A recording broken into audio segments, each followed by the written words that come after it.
Making sense of where, when, and why.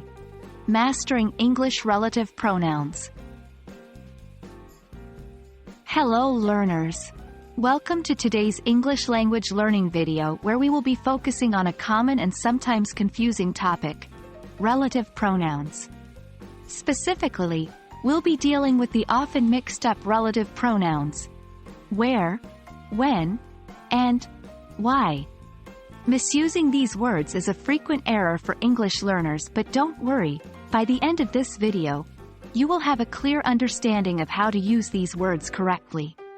Remember, understanding these words and how they are used can significantly improve your English grammar skills.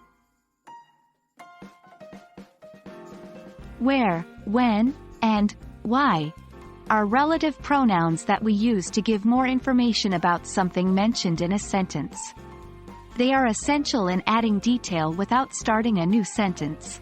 However, their usage can be tricky because they are used in specific contexts.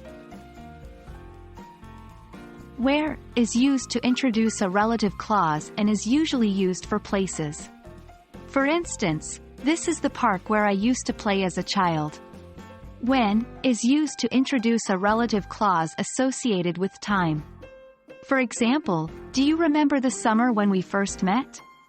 Why is used in a relative clause to explain reasons. It's often found after the word reason. For instance, the reason why I was late is that my car broke down. One common mistake is using where and when interchangeably. Remember, where is for places and when is for time. For example, it's incorrect to say, I remember the day where we first met. The correct sentence is, I remember the day when we first met. Another common error is using why instead of where or when. Remember, why is used to explain reasons, often after the word reason. For instance, saying, this is the place why I met him, is incorrect. The correct sentence is, this is the place where I met him. After understanding the rules, the next step is practice.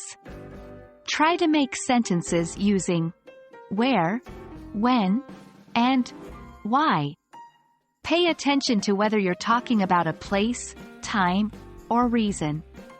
The more you practice, the better you'll get at distinguishing when to use these relative pronouns.